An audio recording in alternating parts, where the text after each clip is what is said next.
Shalom, selamat pagi, selamat siang buat kita semua. Di saat ini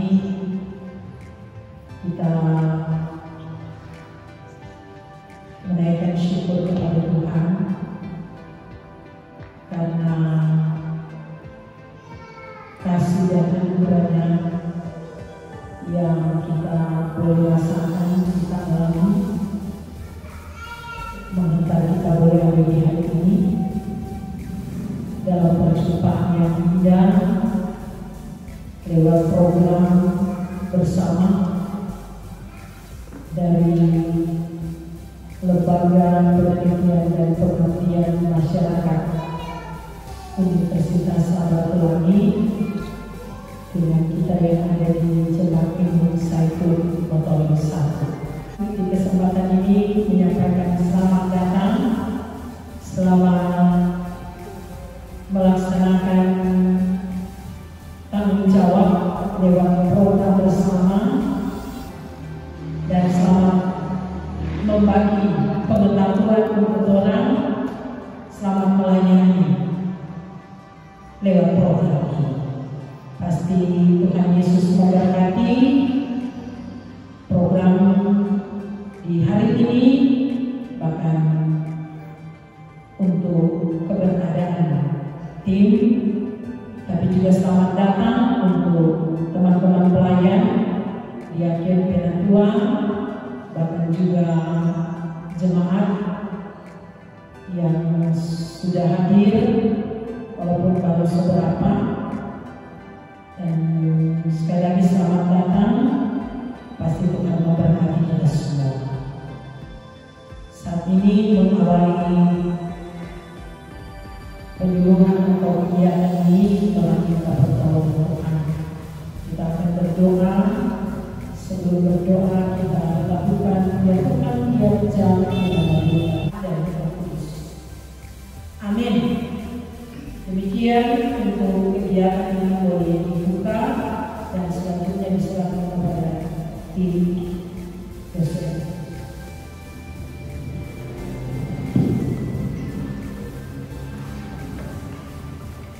Ya, baik. Kami dari tim Fakultas Ilmu Budaya Universitas Sahabat Pelangi menyampaikan banyak terima kasih, terutama kepada pendeta yang terkasih, pendeta Deborah Kasenda STH MTH dan keluarga tentunya yang sudah menerima kami dengan baik, sangat baik, luar biasa. Karena dengan perjalanan yang begitu jauh, sampai saat ini orang masih mengantuk.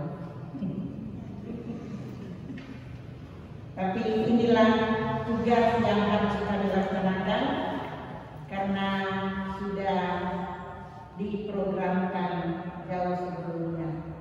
Seperti yang disampaikan oleh Ibu Pendeta tadi, bahwa sebetulnya ini kami melaksanakan pada bulan Mei yang lalu. Namun kehendak Tuhan yang terjadi sehingga pada saat ini inilah kami boleh bertemu di tempat ini. Sekali lagi terima kasih, dan sebelum kami lanjutkan kegiatan ini, saya ingin memperkenalkan tim kami yang hadir pada kesempatan ini. Pertama adalah Dr. Mariam Pandean, M.Kum SS. Maaf Ibu Pendeta, M.Kum ini bukan magister hukum, tetapi magister humaniora, bukan hukum. Bukan hanya Ibu Pendeta, tetapi banyak yang mengenal predikat kami sebagai magister hukum. Jadi lumrah lah, semua banyak yang mengatakan bahwa itu magister hukum. Dr. Mariam Pandean adalah menjabat sebagai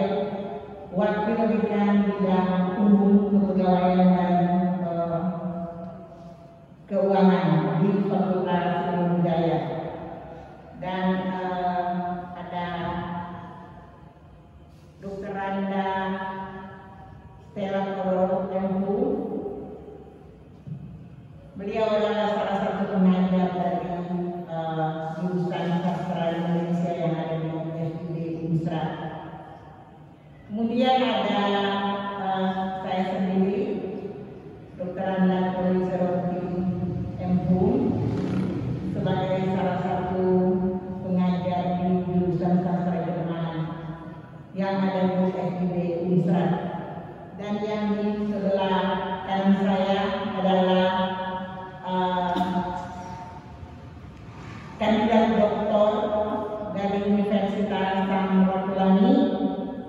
Beliau masih lajang, ganteng, masih muda, sangat berprestasi. Namanya Stephanie Mena SS Embun MA, karena beliau ini jebolan dari Jogja. Dan ada kandidat sarjana sastra yang boleh hadir bersama-sama dengan kami. Marin Parenduan, sedikit lagi akan mengajak SS di SD Unsra. Demikian yang dapat kami perkenalkan. Seperti yang disampaikan tadi bahwa materi ini akan menyampaikan berbagai hal mengenai pemakaian bahasa dalam era digital.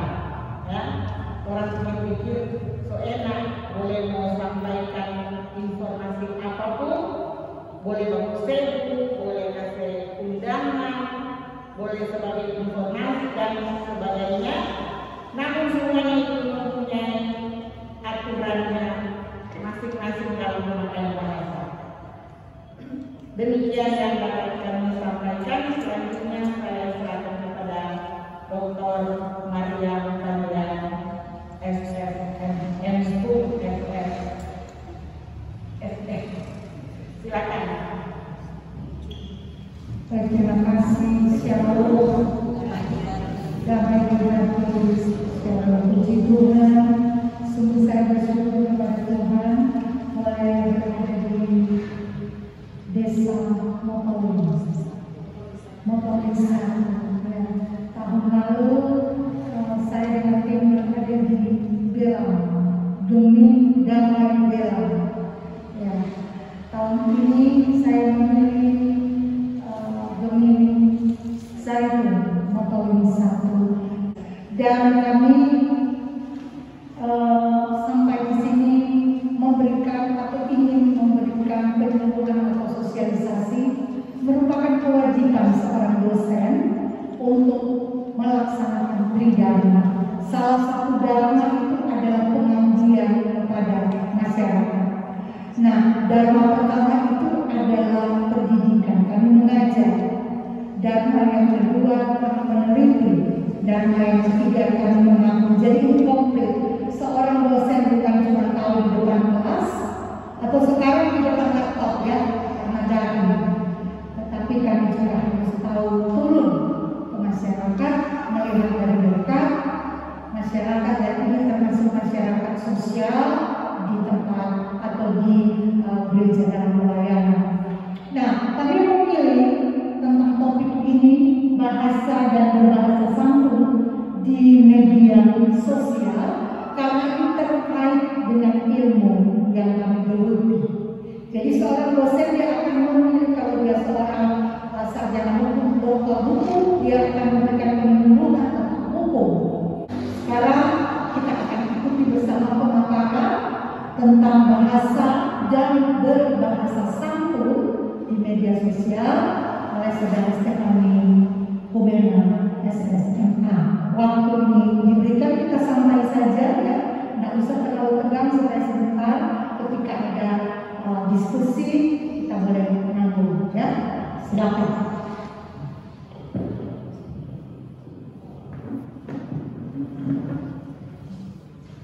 Shalom.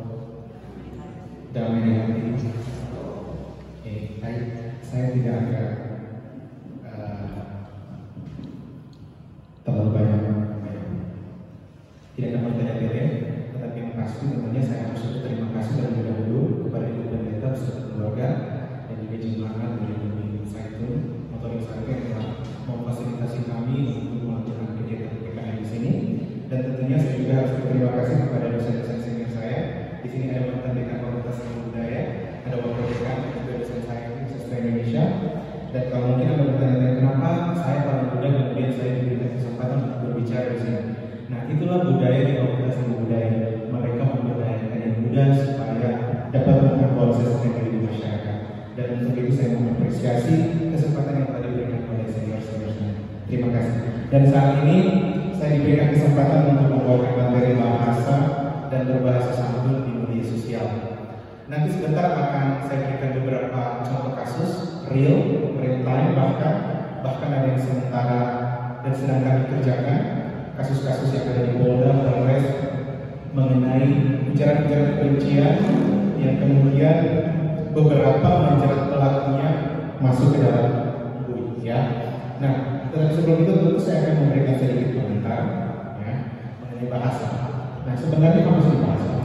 Mungkin kalau orang awam bertanya, ya, bahasa itu apa? Kita mungkin dengan cepat akan menjawab, bahasa itu adalah alat untuk berkomunikasi. Bahasa itu adalah alat untuk berbicara. Tetapi itu salah. Itu bukan bahasa, tetapi fungsi bahasa, ya, fungsi. Lantas apa itu bahasa?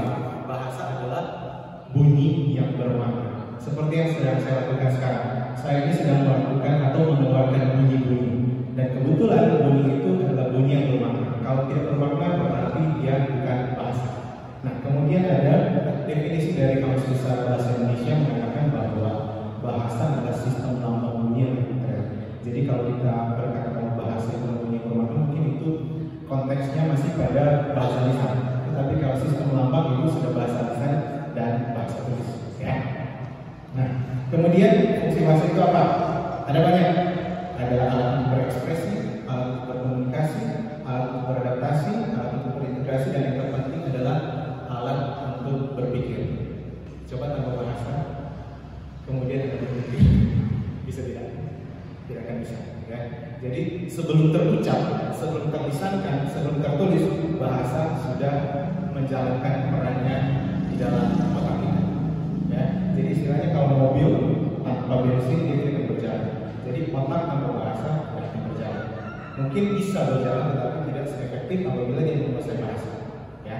Mungkin seperti itu. Kemudian saya akan menghubungkan dengan bahasa sebagai cerminan budaya atau bahasa mencerminkan bagaimana kita bersikap dan bertingkah laku di masyarakat. Kalau Prof mencari nanti mungkin dapat diabetes, bisa di-highlight. Nanti sebentar ada quiz, ya.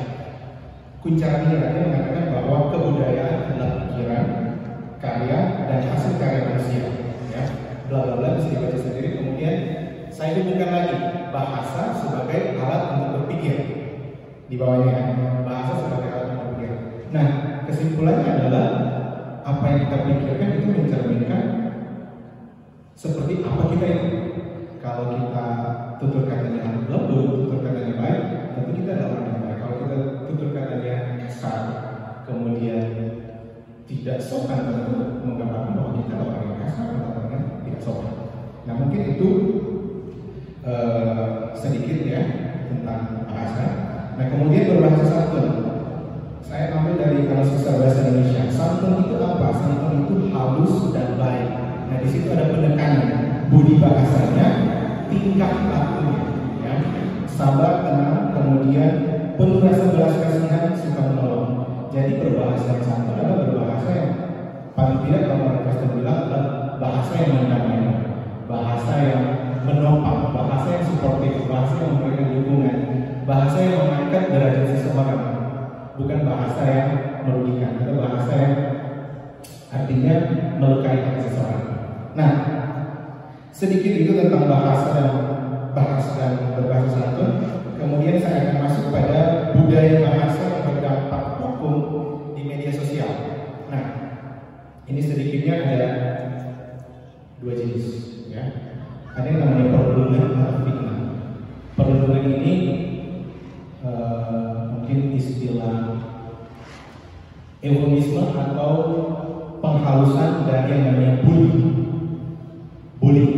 ya, bullying. Kalau dalam bahasa Indonesia itu perundungan.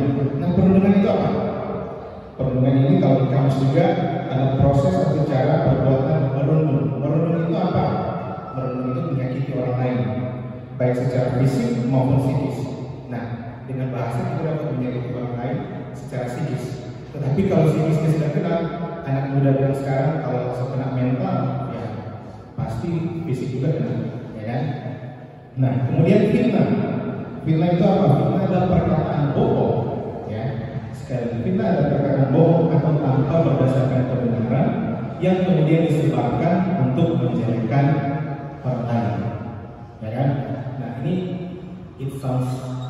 so familiar, ya kan? Ini terdengar sangat akrab. Kenapa akrab?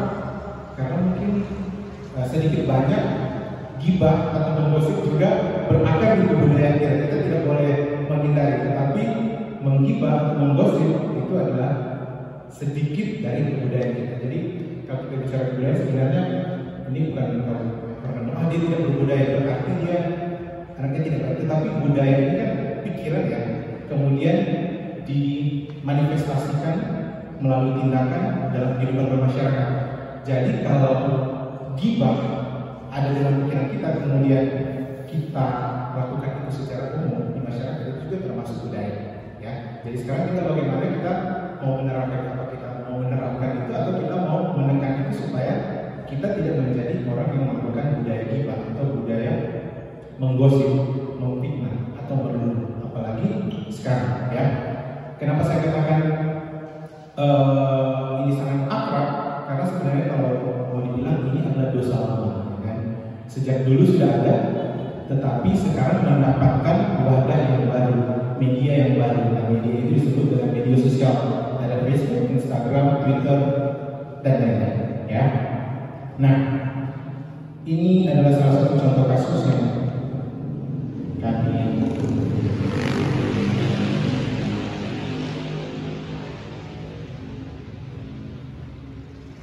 kami kerjakan.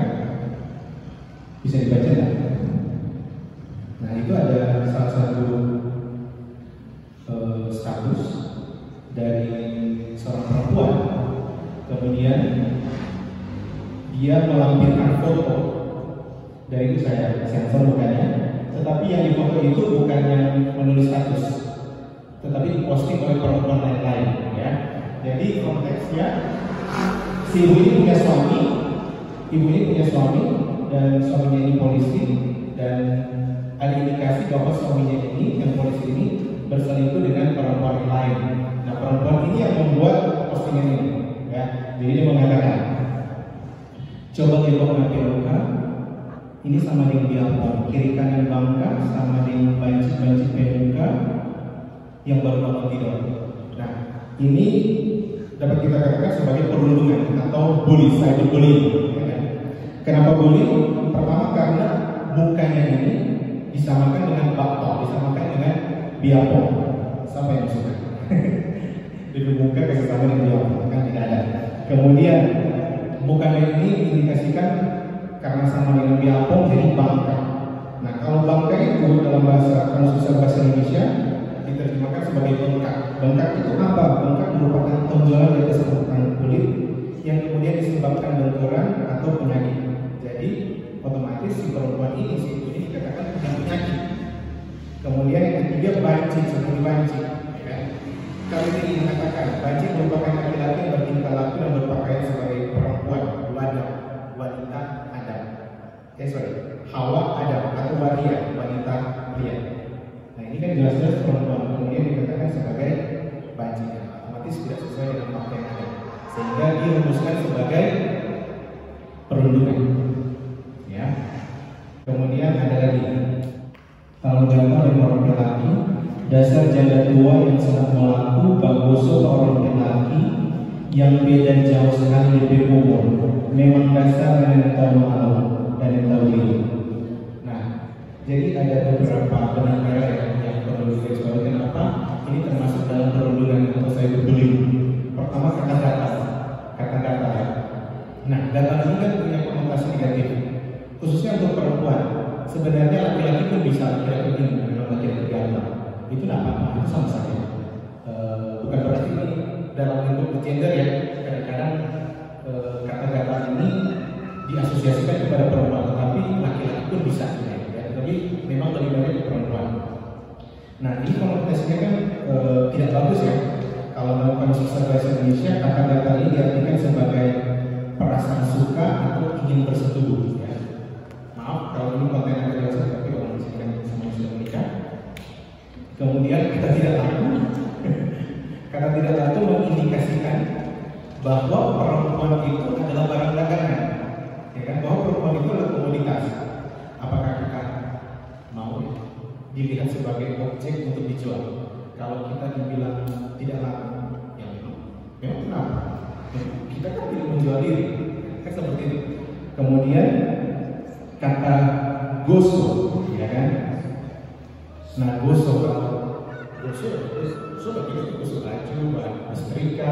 Tetapi kan dalam kebudayaan Manado, goso itu sama dengan menggoda atau merayu seseorang, baik laki-laki kepada perempuan ataupun sebaliknya, ya kan? Nah kemudian tidak tahu malu ini dapat diartikan sebagai seseorang yang melakukan kesalahan, tetapi dia tidak merasa bersalah ketika melakukan hal tersebut. Nah, yang terjadi adalah si posting itu juga masuk. Ya. Nah ini ada lagi. Nah ini memang mesti hati-hati karena kadang-kadang orang Manado tidak bisa membedakan mana yang sedang bergurau dan mana yang serius. Kadang-kadang anjing mau kemana? Itu bukan makian, tetapi sapaan akrab. Tetapi konteks penggunaannya yang harus kita perhatikan bagaimana kita mengungkapkan ungkapan tersebut. Nah ini masih kecil ya, saya bacakan. Nana kan memang anjing sekali. Nana suka hal mau tidur pak. Itu yang saya sensor nama ya. Jadi saya sebut saja titik-titik ya. Karena sudah katakan mau datang 3-4 titik-titik di rumah, karena Nana tahu titik-titik itu ada pulang di rumah. Nana ada berharap titik-titik mau naik akal, maka siang itu Nana dapat jatah. Sesona ada harga dirinya. Karena Nana yang ada kasih cerai antara Nana sebuah mutiara di LP titik-titik. Dan Nana ada bawa mimpi mau kawin titik-titik. Maka akhirnya kenyataanlah seperti yang Nana harapkan. Titik-titik kasih tinggal pengana, pikirin dia ke cewek. Serta Nana so stres, so gatal, Nana mau datang ganggu kita yang titik-titik, ya kan? Dan seterusnya. Dan disitu kan bisa dilihat ya, ada beberapa hal yang bisa kita highlight. Pertama kata anjing, kemudian kata gatal, sama tadi naik akal, baku piara, stres. Ya. Nah, anjing binatang menyusui yang biasa dipelihara untuk menjaga rumah. Apakah kita rela bisa makan dengan anjing? Kalau saya sih sebenarnya tidak setuju ya kalau kata anjing itu dijadikan sebagai makian. Kenapa? Karena buat saya anjing itu adalah hewan peliharaan yang lucu. Di rumah kami saya memelihara ada 7 anjing. Jadi bisa dilihat bagaimana kami begitu menyayangi anjing. Namanya Jacqueline, Steffi, Brian, kemudian Bimbo, Edo, kemudian Happy, dan yang satu Scooby. Ya. Jadi yang satu itu dinamakan Steffi. Kenapa? Karena saya berkeberatan ketika ada berarti kenapa kita menitip anjing kasih nama orang. Nah karena saya tidak setuju, makanya yang salah satu anjing itu dinamakan Steffi diambil dari nama saya Stefani. Nah kemudian yang satu dinamakan Brian karena nama kecil saya itu Brian. Jadi dikasih kesetan Brian. Jadi kalau ada orang marah, kenapa namanya seperti itu? Saya ambil dari nama saya sendiri. Ya. Nah itu alasan kenapa anjing sebenarnya tidak dapat dijadikan umpatan. Ya. Kalaupun dia dijadikan umpatan, pada konteks-konteks tertentu anjing itu menjadi sapaan akrab, edging kemana-mana. Tetapi kan kalau kita orang gereja, apakah kita mau menggunakan terma-terma atau istilah-istilah seperti itu? Saya rasa perlu kita hindari. Ya. Nah, kemudian kata gatal tadi, saya pikir sudah dijelaskan pada kasus yang sebelumnya. Kemudian kata naik akal. Nah, naik akal berarti perempuan ini ingin ditiduri oleh laki-laki, ya kan? Nah, ini kan masalah yang sangat pribadi ya. Masalah yang sangat pribadi kemudian diangkat ke ruang publik. Dan kebetulan ruang publik ini ada di media sosial. Kemudian ada kata baku piara. Nah, baku piara kita tahu ya.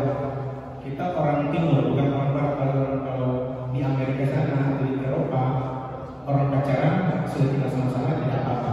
Justru anak perempuan umur 17 tahun kalau di Jerman kalau tidak salah, kalau sudah 17 tahun malah ibunya kasih obat KB ya. Ibunya kasih obat KB kepada perempuan. Tapi kan di sini tidak, di sini tidak. Jadi ketika ada sesuatu yang dituduhkan kepada perempuan ini yang tidak sesuai dengan kebudayaan yang berlaku di sini, tentu ini akan menimbulkan harga dirinya akan merasa direndahkan, derajatnya akan merasa direndahkan. Ya. Kemudian kata stres. Nah, stres ini kan gangguan atau kekacauan mental atau emosional yang disebabkan oleh faktor luar atau ketegangan. Yang pasti ketika orang bilang stres bisa diakibatkan oleh pekerjaan yang menumpuk, tetapi stres juga bisa diakibatkan karena mulut seseorang, mulut tetangga, ya kan? Mulut tetangga itu mungkin lebih tajam dari bisa, ya. Nah, kemudian ada perempuan suami istri, kasusnya seperti ini. Si istri dia memposting sesuatu yang tidak baik di Facebook, ya. Kemudian dilaporkan oleh orang yang merasa dirugikan. Orang yang merasa dirugikan ini melaporkan si orang ini. Kemudian yang memposting ini kan punya suaminya sayang kepada istrinya ini. Akhirnya si suami yang mengaku, saking cintanya dia bilang, bukan dia istri tapi kita yang ada posting itu. Jadi ini betul-betul kan kalau ayah rasa coklat rasa cinta dan seperti itu. Kemudian ketika disodorkan ke polisi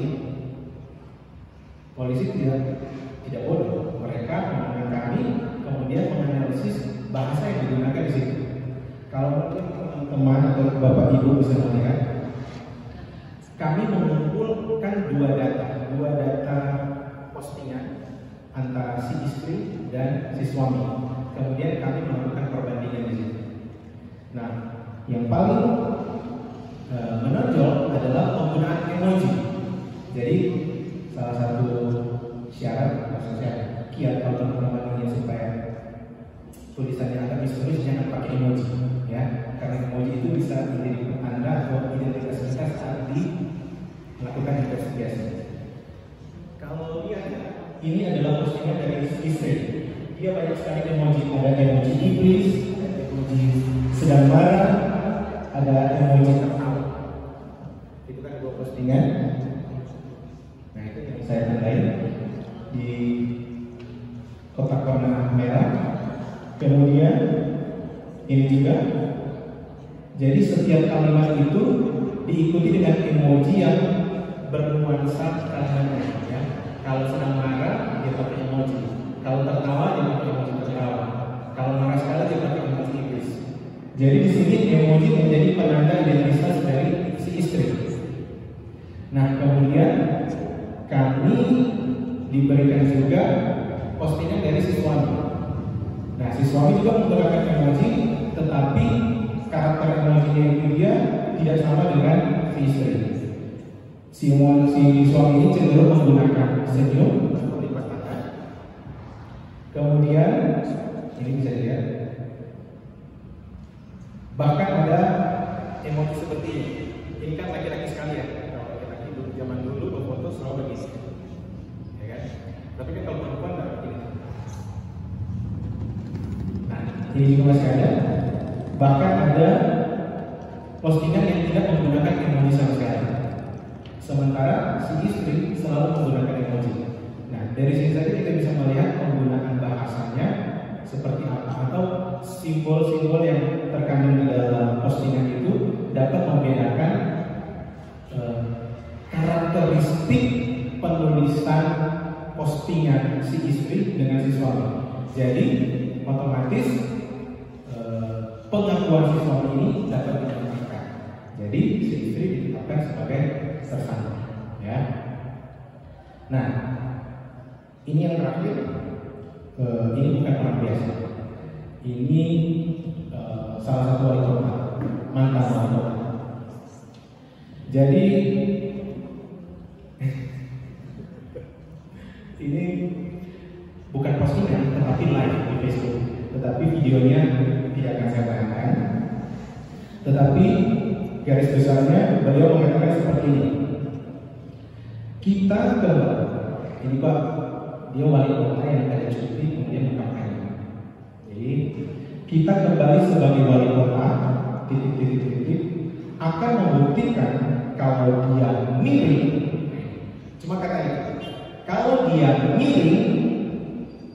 dia miring begitu, tolong usul ganti dia miring.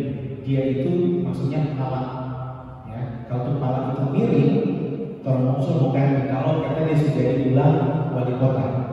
Nah, cuma kata miring ini si wali kota akhirnya di polisinya. Ya. Kenapa? Ya. Karena kata miring ini kalau kita lihat di Kamus Besar Bahasa Indonesia berkenaan dengan ini kalau makna apa ya? Makna letterlessnya ya, berkenaan dengan sisi yang tidak rata, ya kan? Tetapi kalau makna budayanya ada hilang, kurang waras atau sinting. Jadi bayangkan si pala ini dikatakan sinting. Tetapi si pala ini dia punya kekuatan, dia kan masyarakat biasa, dia kena lapor. Jadi kalau kasusnya itu sudah sampai kepada ahli bahasa, berarti kasus itu pasti akan terus. Apalagi kalau memenuhi delik atau ada unsur pidana di dalam, pasti mau wali kota, mau gubernur, pasti ada. Yang terbaru ada wali kota bukan Tatambaran, tetapi Tatambarannya yang apa? Yang diserang. Tetapi memang datanya belum saya buka di sini, ya. Nah, kasus-kasus seperti ini kalau kita tidak bisa membuktikan kebenarannya, kemudian akan dikatakan sebagai fitnah, ya. Fitnah atau perkataan bohong yang tidak didasarkan pada kebenaran, yang bertujuan untuk menjelekan nama orang lain. Kita sebagai orang Kristen mungkin saya tidak akan mengajari bagaimana kita akan berbahasa santun di media sosial. Tentu kita semua sudah tahu, ya. Mungkin saya bisa memberikan penekanan seperti apa bahasa-bahasa yang dapat menjerat kita ketika kita lalai dalam menggunakan bahasa di media sosial. Nah, mungkin saya tidak akan menggurui, tapi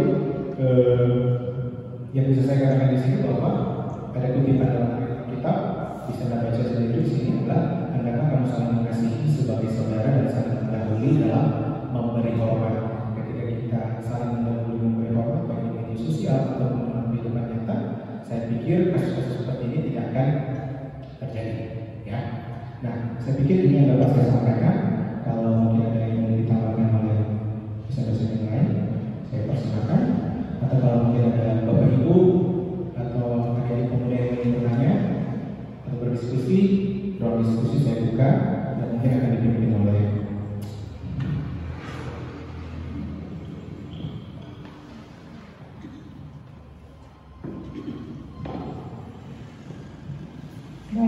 demikian penyampaian materi dari Saudara Stefani, Bu Mena MA, Bapak Ibu, pemuda remaja yang saya hormati, waktunya untuk kita sharing karena hal-hal tadi yang disampaikan saya kira ada di dekat kita dan sangat dekat dengan kita. Ya, mari kita boleh bertanya dan apa yang dipertanyakan, apa yang dipersoalkan, siapa tahu kami bisa berdiskusi dan memberikan solusi. Silakan, tidak usah malu-malu. Apa yang mau ditanyakan terkait materi tadi, kami belum siap. Silakan Bapak pemuda mohon. Ya, agak di depan sini saja Pak supaya kami.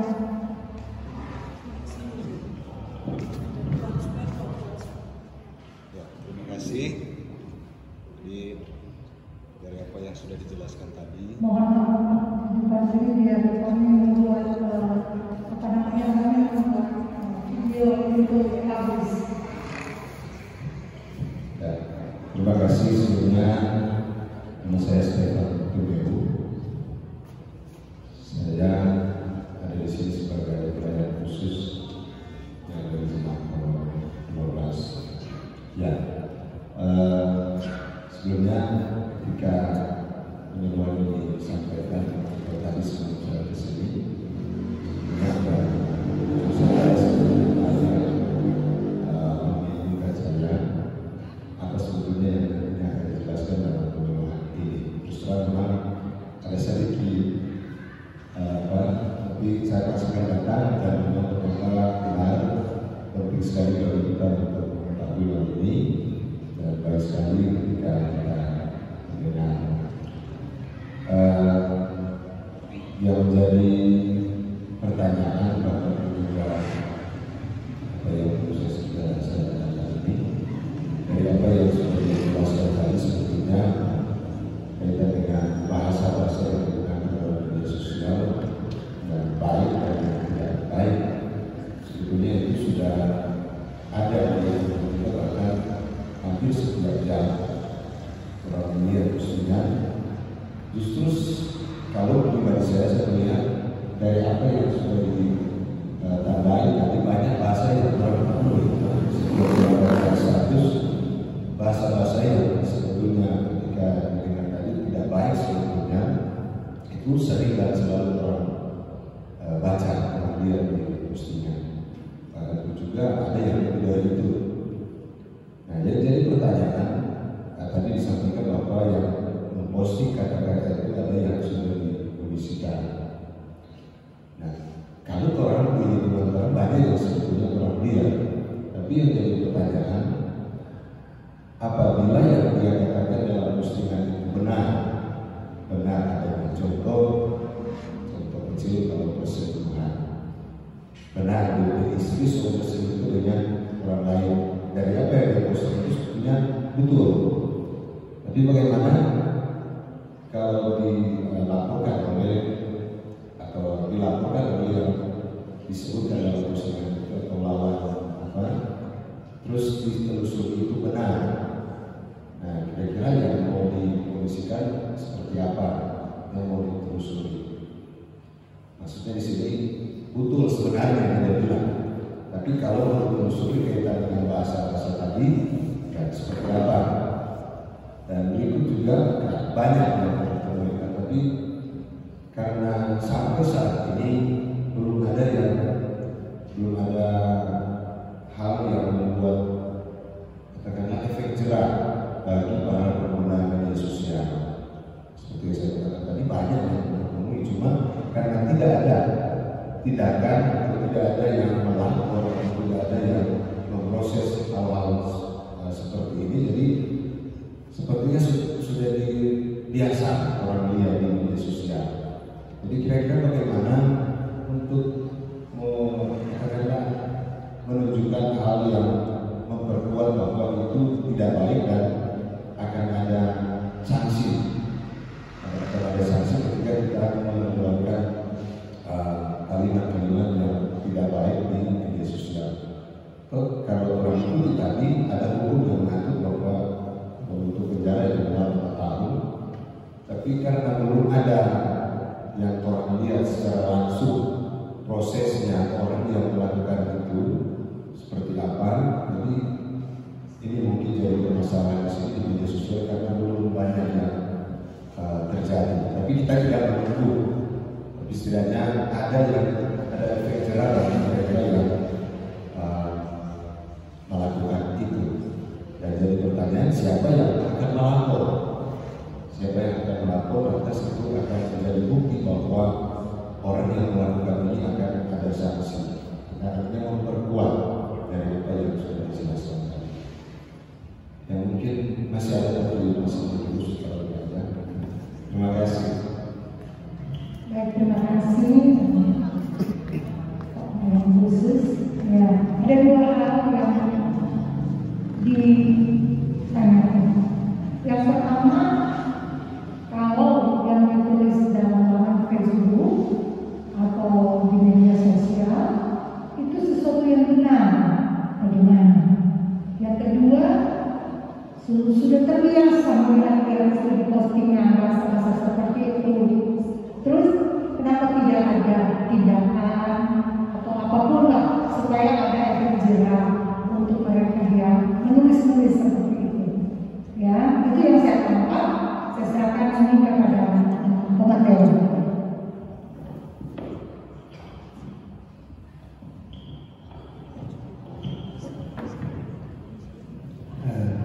Saya akan mulai dengan pertanyaan Mas terakhir, karena yang paling mudah dijawab, siapa yang akan melaporkannya? Itu siapa yang merasa dirugikan dari postingan tersebut. Nah, yang merasa dirugikan itu yang harusnya membuat laporan ke polisi. Kalau datanya itu dari media sosial, tentu dia harus membawa alat bukti. Alat bukti itu bisa berupa capture tangkapan layar. Jadi bisa di screenshot kemudian dilaporkan ke polisi bagi orang yang merasa dirugikan. Nah, kemudian bagaimana jika kalau yang disampaikan di Facebook itu adalah kebenaran? Nah, jadi seperti ini ya Bapak Ibu, kami ini ahli bahasa. Ketika kami dimintai oleh polisi untuk memberikan keterangan, kami hanya menilai penggunaan bahasanya. Apakah menyalahi aturan atau tidak? Apakah mengandung unsur-unsur kebencian? Apakah mengandung tindakan yang dapat merendahkan martabat seseorang atau tidak? Masalah itu benar atau tidak, itu akan menjadi kewenangan dari pihak yang berwajib, kepolisian. Nah, tetapi setahu saya, nanti bisa dikonfirmasi oleh kepolisian. Kalau pasal pencemaran nama baik, taruhlah memang betul dia berselingkuh, itu dikembalikan kepada kita. Apa motivasi Anda?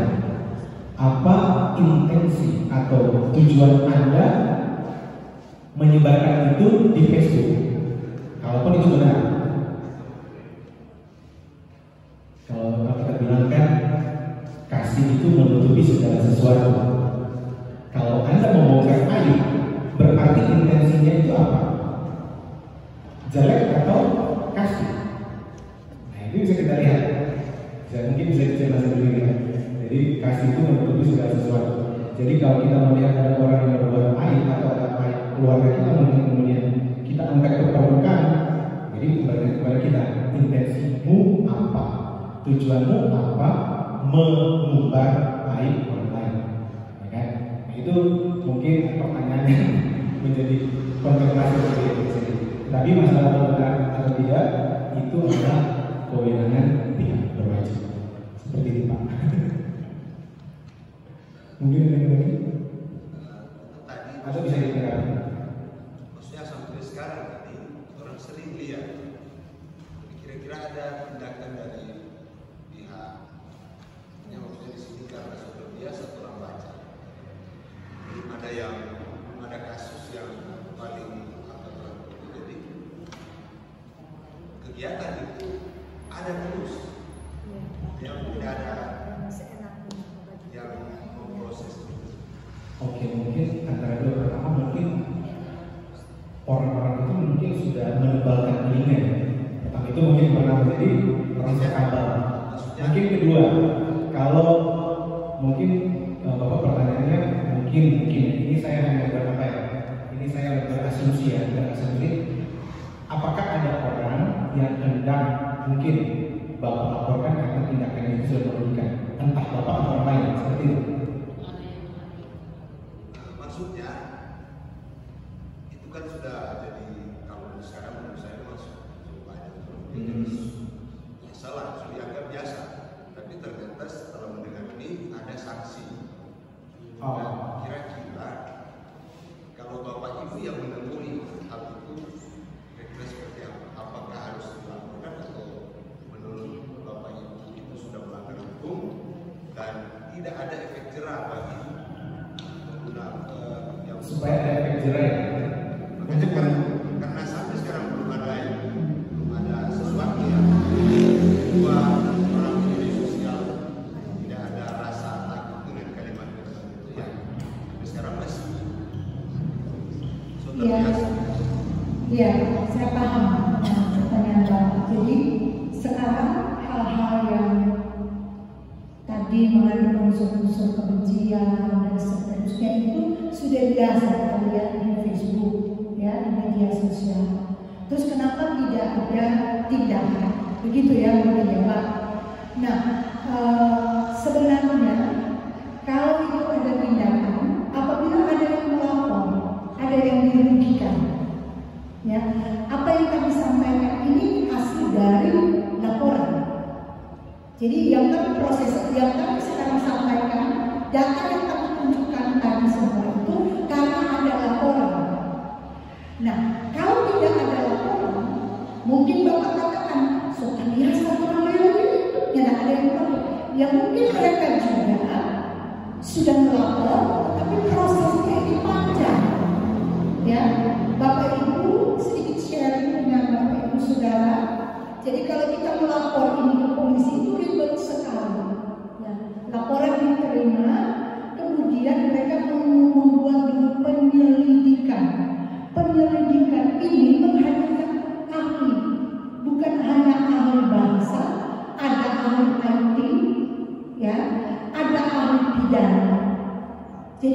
3 ahli.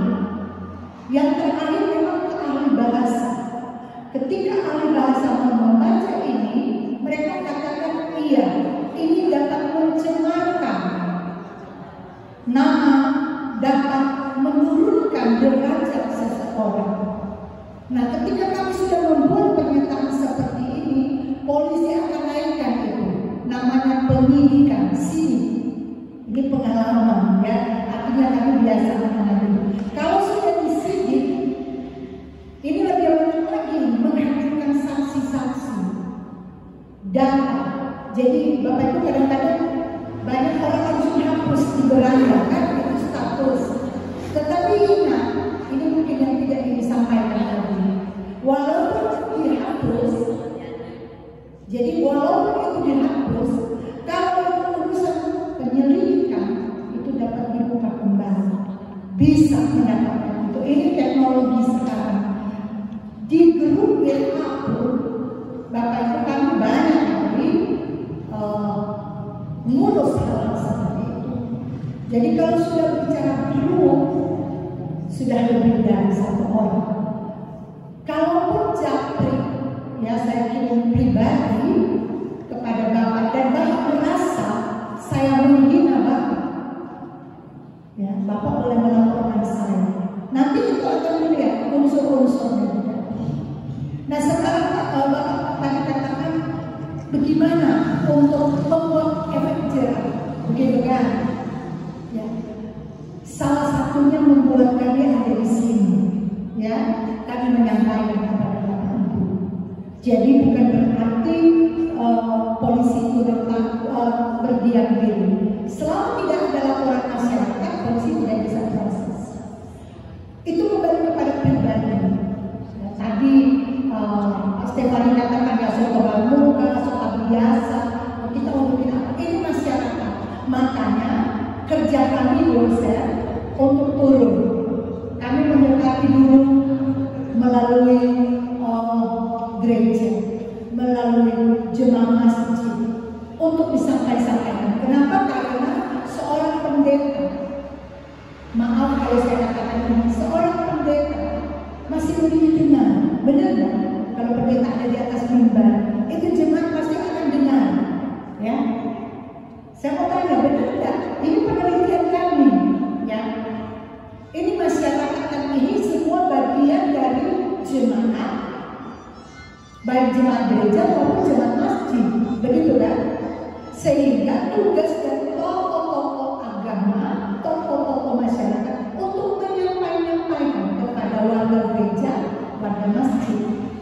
Seperti ini loh, ya. Jadi kita nanti harus memberitahukan, para pelayan khusus harus memberitahukan, karena Bapak Ibu bukan cuma 5 itu pelayan khusus ada diurus melalui lembaga kecil ini, ya kami urus. Cuma karena persoalan uang tidak diserahkan, ya suruh apa dia WA. Jadi ini kenapa kami ada? Karena kami terpanggil untuk menyampaikan mereka. Memang tidak semua membuat PKM pengabdian dengan topik seperti ini, ya. Kami membuat dengan topik ini karena itu merupakan kerja kami. Kami terlibat dalam kasus-kasus seperti ini sehingga kami merasa prihatin karena begitu banyak aduan, begitu banyak laporan di kepolisian yang kadang membuat kami kewalahan. Kerja kami bukan cuma urus-urus itu Pak Polisi. Kami sering bilang begitu sama Pak Polisi. Kami mengajar, kami meneliti, kami mengabdi, tapi ditambah lagi dengan urusan ini. Tapi ini persoalannya tanggung jawab moral, sehingga kami simpulkan kami turun saja di masyarakat langsung. Bahkan istri-istri perwira pun, istri polisi pun pernah berkasus, bersaing. Nah, ini istri-istri polisi yang kita serang, ya. Jadi hal-hal seperti ini dia tidak mengenal usia, status sosial, jabatan, tapi kelincahan jari, ya, kelincahan jari. Dan dia mengetik itu di apa namanya, di handphone ya, Android. Ya saya kira itu ya, makanya kami datang menyampaikan supaya ada pesan di sini, pendeta, majelis jemaat yang ada, para penatua, untuk meneruskan itu di kolom, di gereja, sampai sampaikan itu pesan kami. Jadi ketika kami melakukan PKL ini ada berbagai pesan di sini. Ya, kalau kami turun di gereja, kami bermohon untuk pendeta, pelayan khusus, tolong sampaikan supaya apa yang disampaikan Bapak tadi, bahwa suka biasa orang baca-baca akan berkurang. Ya. Bahkan boleh disampaikan banyak kasus, ada banyak kasus. Ya, jadi ini mohon maaf kalau ada hal yang mungkin clear ya. Terima kasih. Kalau misalnya terima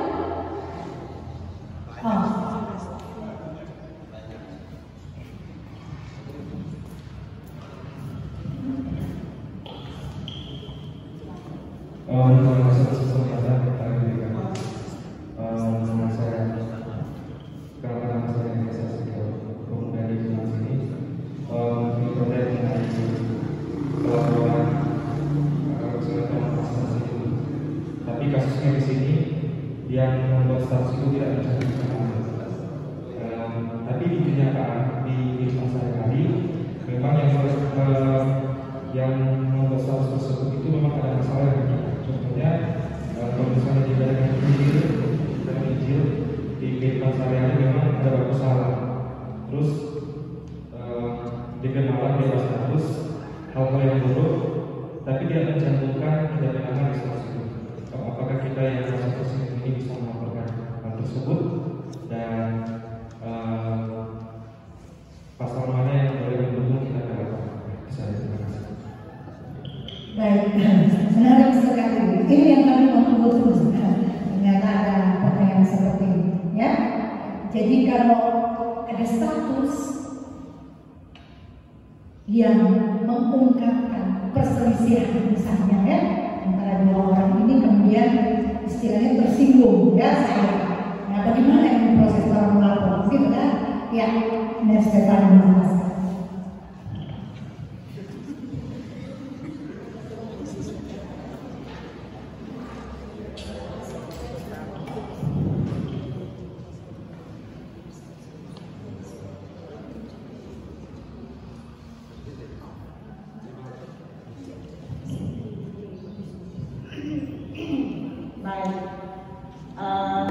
Sebelum nanti dijawab oleh kami kelompok untuk pertanyaan kedua, saya ingin menambahkan apa yang menjadi atau pertanyaan yang disampaikan oleh Bapak tadi. Memang itu kotoran dengar-dengar pasti enak kuat, kan Bapak sholat tiap hari dia lihat posisi rumah. Nah, ada beberapa juga saya. Sekarang begini, supaya lebih komunikatif, para pencipta jiwa saya kan, kalau ada masalah itu, ini orang hukum di Indonesia, kalau tidak ada data yang akurat, itu tidak dapat diselesaikan. Jadi begini, contoh yang disampaikan tadi, memang betul-betul orang selingkuh. Misalnya saya dengan Pak Fani selingkuh. Ibu pendeta akan Ibu pendeta posting-posting, semua kasus dengan jemaat setahun. Mari kita tahu yang akan diselesaikan, yang akan proses. Karena tidak melapor. Kemudian kalau tunggu-tunggu, siapa ini henti dengan melihat dirinya keberatan. Tahu-tahu sudah jelas-jelas. Dua kemungkinan. Apakah memang sengaja supaya pastinya ada keberatan, bukan ibu pendeta, bukan Persus. Yang mesti keberatan dan harus diproses itu pasangan dari laki-laki dan perempuan ini yang berselingkuh. Bu pendeta ke paru-paru tiap hari. Sebagaimana ada yang di khotbah, mari dalam masuk gereja satu di sini satu di situ. Mari adanya mencuek. Mungkin aja soal itu begini, lapor ke sana, begitu menulis lapor, polisi bilang pasti ada jawaban. Nah, susah kan? Kenapa memilih jemaat Sayun Montolini 1? Karena ini juga salah satu cara untuk mengurangi hal-hal dalam kehidupan keluarga yang pada akhirnya pisah karena jarak tahan bantingan. Kan pendeta, pasti pendeta bilang, tuh masalah di rumah tangga bukan cuma soal banyak, bukan cuma soal waktu itu di rumah tangga, tapi malah masalah hati juga harus diperhatikan. No, ini hati ini kalau sudah terluka, DP kunci, PDP itu semua baca, bukan itu yang Tuhan ada ajarkan. Jadi susah. Kalau juga Persis melapor, mari DP istri atau DP suaminya keberatan, pasti akan ditelusurnya, akan diproses lebih lanjut. Jadi memang ini hukum ini orang sendiri cuma boleh bahasa Inggris yang mau memastikan atau membuat satu keputusan atau kepastian bahwa mereka bersalah itu ada di ahli hukum. Orang itu cuma di ahli bahasa. Betul itu bermedsos itu satu fitnahan atau kata-kata yang sangat menyakitkan dan bisa diproses secara hukum, itu ada faktor. Mari menentukan bahwa mereka itu salah atau benar, bukan faktor. Itu yang perlu kami tambahkan. Kemudian mungkin juga orang menambahkan kalau ada hal yang masih kurang jelas dengan pertanyaan yang kedua, tapi kami serahkan dulu ke Pak Pani.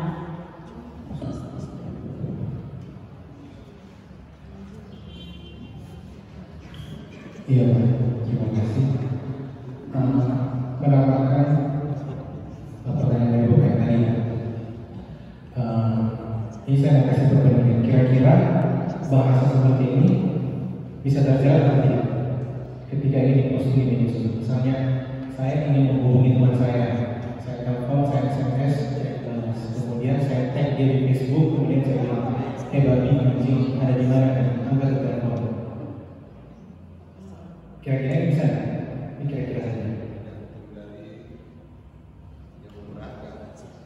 Nah, seperti itu Pak. Jadi masalah bahasa itu it takes two to tango.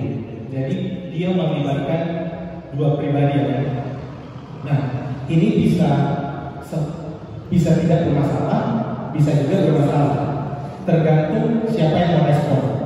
Ya, misalnya saya tulis seperti itu, kemudian ya, sebenarnya saya cuma bagus itu, tetapi ternyata kondisi mental teman saya sedang tidak bagus. Mungkin habis baku marah dengan istri, baku marah dengan pacar, sehingga ketika siapa bisa ini sudah status sama yang ini, tak lapor pada, ya kan? Dia screenshot, bawa di polisi. Tapi bisa juga meskipun dia marah, sih dia lalu jadi masalah.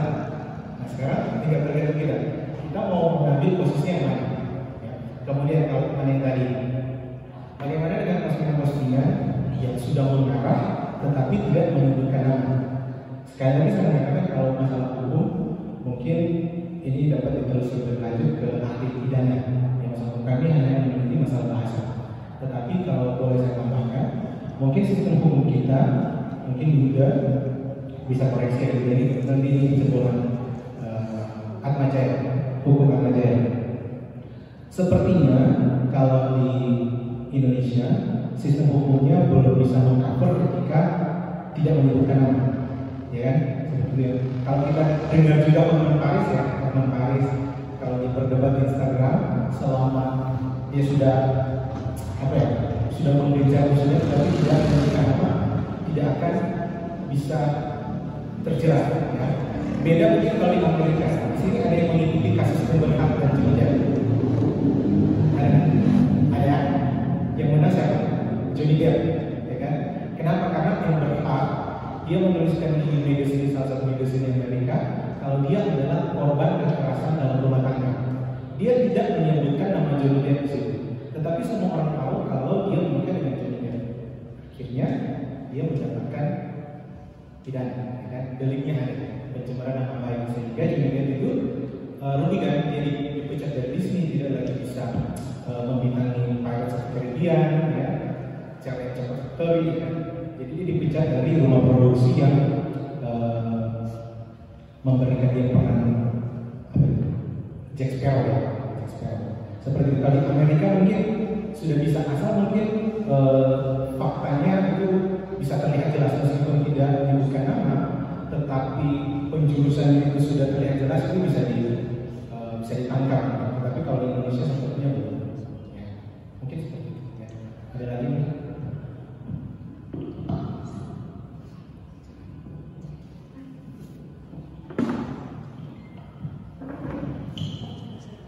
Baik, ada tambahan dari kami membawa sarjana hukum. Silakan Ibu Daruna, sarjana hukum. Ada hal yang dia sampaikan mungkin sebagai pemuda terkritik juga. Ya, terima kasih. Shalom. Damai hati.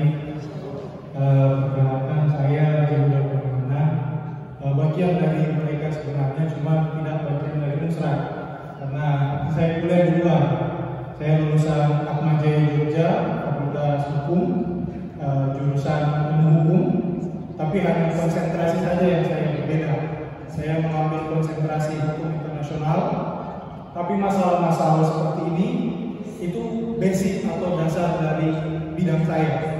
Jadi dalam dunia hukum itu ada dua delik. Yang pertama adalah delik aduan dan delik biasa. Konsep delik itu lebih mengarah kepada terjadinya tindak pidana. Kalau delik aduan, otomatis dari kata kedua saja aduan, otomatis harus ada orang yang mengadu kepada aparat penegak hukum, dalam hal ini kepolisian. Nah, ada yang namanya delik biasa. Delik biasa ini merupakan delik yang dimana tanpa ada laporan para penegak hukum harus mengambil alih. Contoh, pembunuhan. Di depan ada pembunuhan, orang-orang asal lewat, tapi ada polisi yang lewat. Itu tugas mereka. Mau tidak ada saksi atau apa, orang harus usul. Nah, itu yang dinamakan delik biasa. Tanpa ada laporan dari masyarakat, itu tugas dari aparat penegak hukum. Aparat penegak hukum itu ada jaksa, ada pengacara, ada kepolisian. Itu tiga itu adalah bagian dari aparat, dan satu hakim. Empat itu adalah aparat-aparat penegak hukum. Polisi menangani kasus paling bawah, dilimpahkan ke kejaksaan, dari kejaksaan dilimpahkan ke pengadilan. Nah, tiga ini pasti ada korban dan pasti ada pelaku atau terdakwa, didampingi oleh pengacara. Jadi empat orang ini adalah para penegak hukum. Itu yang namanya delik biasa. Kalau ada pembunuhan atau pencurian saja, pencurian, pembunuhan itu masuk dalam delik biasa tanpa kita laporkan. Misalnya di lingkungan Bapak Ibu dan jemaat, pemuda remaja, ada kepada polisi, tentara saja yang sebenarnya bukan termasuk dalam aparat penegak hukum, tapi tentara punya hubungan baik dengan kepolisian, mereka juga bisa melaporkan ke kepolisian. Jadi itu yang namanya delik biasa. Kalau masalah delik aduan, ya itu tadi, kalau orang misalnya merasa sama dengan tadi Bapak bilang susah itu telinga atau mata susah karena baca-baca dengar seperti ini. Kalau bukan orang yang menjadi korban, orang tidak punya hak untuk melaporkan. Orang boleh melaporkan, ya tidak masalah. Tapi korbannya siapa? Kalau misalnya, oh bapak ini, orang bernama, orang lapor, itu akan diusut. ya prosesnya ya kalahnya hukum kita di Indonesia ya seperti itu. Kadangkala agak terhambat di pihak kepolisian. Nah, yang masalah media sosial ini sebenarnya masalah lama yang dasar hukumnya baru diatur sekarang. Jadi orang-orang yang minta maaf yang tinggal di daerah seperti ini otomatis kadangkala di pihak kepolisian akan menganggap diajo cuma orang seperti ini. Orang masih akan mementingkan kasus-kasus di kota-kota besar. Yang sebenarnya kasus-kasus seperti media sosial penghinaan pencemaran nama baik lebih banyak dan lebih dominan berada di daerah seperti ini. Orang punya foto belum semua cerita apa. Orang pulang jam 10 malam, DP kanan cowok gojek pulang jam 10 malam, itu tetangga semua cerita apa. Itu sebenarnya tanpa secara tidak langsung, apalagi ada kata tolak nama, orang sebut orang bisa lapor. Walaupun bukti-buktinya akan sangat sedikit karena secara lisan. Kecuali pakai media sosial. Kalau pakai media sosial, kalau udah pakai satu nama, itu gampang sekali usut. Nah, itu yang dinamakan delik aduan. Itu saja kalau dari saya. Terima kasih. Baik, terima kasih. Jadi jelas. Ya, intinya memang orang nggak usah pusing dalam bilang urusan. Jangan sampai orang ya. Saya pikir demikian, Bapak Ibu. Jika masih ada satu orang lagi, silakan. Masih ada? Pas. Ya. Terima kasih. Jika ada hal-hal yang kurang berkenan, kami mohon maaf. Kami berharap melalui wadah ini Gereja Masehi Minahasa Satu Motoring Satu dapat mewartakan ini yang menyampaikan ini kepada jemaat, meneruskan ini kepada jemaat, bahkan boleh mempublikasikan kegiatan ini kepada jemaat, kepada masyarakat umum, bahwa kami mengambil bagian dalam program ini, kami mendekati melalui jemaat gereja. Terima kasih.